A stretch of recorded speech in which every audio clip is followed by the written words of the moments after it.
What's up, wrestling fanatics? Jim Ross here, and I've got 30 memories that'll hit you right in the fucking nostalgia. Picture this. It's 1998. Stone Cold just stunned his boss, and 20,000 fans are losing their minds because wrestling felt dangerous and unpredictable. After 5 decades calling matches and living this business, I'm sharing the moments that made WWE legendary, memories that modern fans will never experience firsthand. All right, let's start with number 30 and work our way through the memories that made WWE appointment television. I was there for most of these moments, calling the action or watching backstage. So this isn't some internet list. This is firsthand experience from someone who lived wrestling's greatest era. Number 30, the original SmackDown Fist entrance. Before SmackDown became another corporate LED light show, that massive fist told you exactly what brand you were watching. I called countless matches where superstars walked through that fist, and it gave SmackDown real identity. When they removed it in 2008, wrestling lost a piece of its visual soul. 29, Across the Nation, Monday Night Raw intro. Jesus Christ, that song got your blood pumping before the show even started. That intro perfectly captured Raw's attitude during wrestling's hottest creative period. The guitar riffs hit different when you knew chaos was about to unfold. 28, WWE, Heat, and Velocity Proving Grounds. These weren't throwaway shows. They were where future stars earned their stripes. I watched wrestlers like John Cena and Batista develop their characters on Heat before graduating to main event status. Velocity showcased cruiserweight matches that would main event other promotions. 27, the Spinner Championship belt controversy. When John Cena debuted that hip-hop inspired title in 2005, wrestling purists lost their fucking minds. This wasn't the prestigious championship carried by legends, but that belt defined an entire generation's relationship with WWE. Love it or hate it, kids wanted those replicas. Vince actually tested 3 different belt designs before settling on the Spinner. The other options were even more controversial. One had LED lights, another played music. Sometimes the safer choice still pisses everyone off. During Cena's spinner belt era, WWE merchandise sales increased by 67% among demographics aged 8 to 14. The controversy generated passionate fan engagement across all age groups. Traditional wrestling fans hated it, but business metrics showed it connected with new audiences that sustained WWE's growth. 26, Triple H's marathon opening promos. If you watch Raw in the mid-2000s, you suffered through the game talking for 20-plus minutes about being Evolution's pinnacle. I sat through dozens of these, watching crowd energy die slowly. But Triple H was methodically building his authority figure character for future storylines. 25, Hollywood Rock's arrogant movie star persona. Most fans remember The Rock as the people's champion, but his 2003 heel turn as an arrogant Hollywood elite was fucking brilliant. Rock would insult local sports teams and mock crowd intelligence while delivering the most entertaining promos of his career. 24, Stone Cold's vehicle-based weekly chaos. Before Raw became sanitized entertainment, Steve Austin drove beer trucks, cement mixers, and Zambonas to terrorize Vince McMahon. That represented wrestling's willingness to be completely over the top while maintaining character consistency. Austin's blue-collar rebellion felt authentic despite the absurd execution. 23, Chris Masters' systematic Master Lock Challenge. Every week, Masters offered cash prizes to anyone escaping his submission hold. This built character credibility while creating appointment television. When Bobby Lashley finally broke the Master Lock, it felt earned because the challenge had been established over months of legitimate attempts. 22, the original brand split draft lottery. When WWE split rosters between Raw and SmackDown, draft night became must-see television. I call draft episodes where fans watched anxiously to see Stone Cold, The Rock, or The Undertaker change shows. The lottery balls created genuine suspense about franchise player movements. Draft night decisions were made hours before television, creating authentic surprise reactions from wrestlers and announcers. Modern WWE scripts everything weeks in advance, eliminating that spontaneous energy that made live programming special. 21, Brock Lesnar breaking the ring with Big Show. I wasn't calling that match, but backstage reactions were pure shock when that ring collapsed under their combined weight. That moment epitomized SmackDown's willingness to showcase legitimate athletic spectacle that felt dangerous and unpredictable. Multiple performers told me they genuinely thought someone might get seriously injured during that spot. The risk element made wrestling feel like legitimate athletic competition rather than choreographed performance art. 20. The WWE Diva Search cultural phenomenon. During the mid-2000s, WWE brought in models and celebrities for ridiculous competitions involving bikini contests and obstacle courses. It was lowbrow entertainment that generated massive television ratings and launched several successful careers. The format was stupid but undeniably effective. 19. Vicky Guerrero's Excuse Me, Nuclear Heat. No authority figure in wrestling history generated more legitimate audience hatred than Vicky with that catchphrase. Every arena would explode with boos when she grabbed the microphone. That was old school heel heat that modern performers can't replicate because audiences are too smart. 18.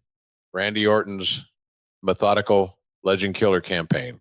Young Orton systematically targeted WWE legends, attacking Mick Foley, Shawn Michaels, and other Hall of Famers to build his reputation. The pose, presentation, and calculated arrogance gave Orton edge that made him stand out from generic pretty boy wrestlers. 17. Maven eliminating The Undertaker from Royal Rumble. That moment shocked everyone because tough enough winners weren't supposed to eliminate wrestling's most protected character. The crowd's genuine surprise demonstrated that live television could still create unpredictable moments through smart booking decisions. Undertaker specifically requested to work with Maven for that spot because he wanted to elevate a young performer through his own elimination. That kind of veteran leadership doesn't exist in modern wrestling's ego-driven environment. 16. The Hurricane's authentic superhero commitment. Gregory Helms transformed into a legitimate superhero character that felt genuine rather than campy parody. The Hurricane had his own entrance, catchphrases, and storylines that made him feel important despite mid-card status. His commitment sold the absurd concept completely. Helms studied actual comic book heroes' speech patterns and movement styles to create authentic superhero mannerisms. Most modern gimmick characters rely on costume changes without developing deeper character psychology. 15. Al Snow's head mannequin phenomenon. During the Attitude Era, Al Snow's relationship with a mannequin head became more over than most current superstars. What does everybody want? Ed! Became a legitimate crowd chant that demonstrated how commitment could get anything over with wrestling audiences. 14. The Godfather's Ho Train spectacle. Charles Wright's transformation into the Godfather with his entourage represented the Attitude Era's willingness to push boundaries for entertainment value. Modern corporate oversight would never allow such controversial character elements regardless of audience engagement levels. 13. Mae Young's rubber hand birth storyline.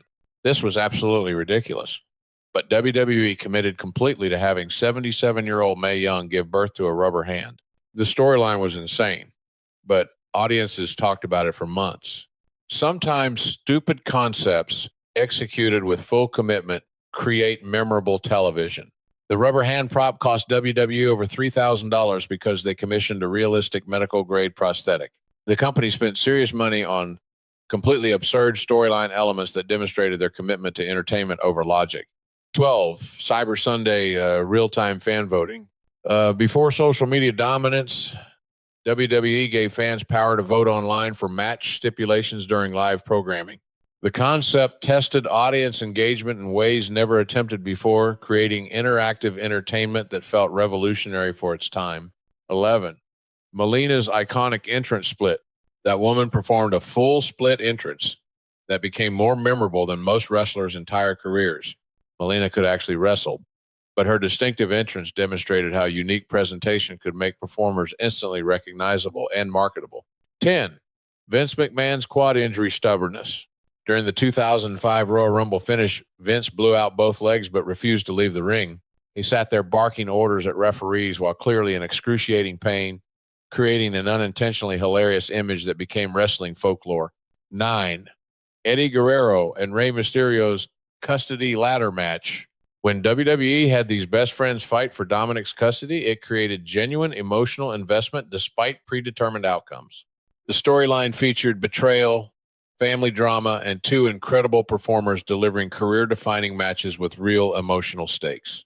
Television ratings during this feud peaked at 3.4 million viewers. with female demographics increasing by 41%. The family-oriented storyline attracted audiences who normally avoided wrestling programming. 8. Stone Cold and Booker T's Supermarket Warfare. This wasn't pay-per-view spectacle. It was random SmackDown content where Austin and Booker fought through grocery store aisles. That segment perfectly demonstrated weekly television's ability to create memorable moments through creative location shooting and character consistency. 7. The Undertaker's Sarah neck tattoo. When Taker showed up with his wife's name permanently inked on his neck during the DDP stalking angle, it demonstrated genuine personal investment in storylines. Real marriages affecting kayfabe storylines created authenticity that modern wrestling carefully avoids. 6. Kane's selective mutinous psychology. For years, Kane communicated only through Paul Bearer while maintaining mysterious supernatural presence. When he finally spoke, it felt like a legitimate character development milestone rather than arbitrary creative decision. The psychological buildup made his voice reveal feel earned. Glenn Jacobs studied mime and silent film techniques to develop Kane's nonverbal communication methods. Modern supernatural characters rely on special effects rather than developing psychological depth through physical performance. 5. Mankind's multiple personality disorders. Mick Foley's ability to portray Mankind, Cactus Jack, and Dude Love as completely distinct personalities within single storylines demonstrated exceptional character work. Each persona had unique mannerisms, speech patterns, and motivations that felt like separate individuals. 4. Steve Blackman's legitimate martial arts background. During an era of manufactured tough guys, Steve Blackman brought authentic fighting skills that made his victories feel legitimate. His kendo stick mastery and submission expertise created believability that enhanced wrestling's athletic credibility. 3. Original entrance pyrotechnics danger. During my commentary peak, practical fireworks felt genuinely dangerous because they were real explosions rather than digital effects. Stone Cold's glass-shattering entrance created authentic excitement through actual risk rather than computer-generated safety. WWE's pyrotechnics budget during the Attitude Era exceeded $400,000 monthly. Current digital effects cost significantly less but generate reduced emotional impact because audiences subconsciously recognize artificial enhancement. 2. The Hardcore Championship's 24/7 chaos. The Hardcore title could change hands anywhere, anytime, creating unpredictable television moments. Wrestlers attacked each other backstage, in parking lots, and during unrelated segments. This concept made every show segment potentially significant for title implications. Hardcore Championship matches had minimal restrictions, allowing wrestlers to showcase creativity through weapon usage and environmental storytelling. Modern wrestling's safety regulations eliminate the spontaneous violence that made hardcore matches feel dangerous. 1. Authentic live television unpredictability. During my commentary career, I genuinely didn't know what would happen next during live programming. Stone Cold might hijack the broadcast. The Rock might deliver impromptu concerts, or Mick Foley might attempt something life-threatening. That uncertainty translated through commentary to millions of viewers. For 30 years, I called matches where legitimate surprise was possible because creative decisions weren't predetermined weeks in advance. Audiences felt like they were witnessing genuine athletic competition with real consequences and spontaneous developments. During the periods when these elements defined WWE programming, wrestling generated mainstream media coverage that treated storylines like legitimate news events. Wrestlers became household celebrities whose characters influenced fashion, catchphrases, and social behavior. These 30 memories demonstrate wrestling's peak cultural influence through creative risk-taking and character authenticity. Modern wrestling achieves business success while sacrificing the unpredictable elements that created passionate emotional investment. Which of these 30 memories hits your nostalgia the hardest? Did you experience wrestling's cultural peak firsthand, or are you discovering what made wrestling special? Drop your thoughts in the comments, because understanding wrestling's history reveals what we've traded for corporate stability. Now that you've seen what made WWE legendary, you need to understand why those days are never coming back. I just exposed WWE's massive corporate problem that killed everything we just remembered. Click that video on screen right now. After 50 years in this business, this one's going to piss you off.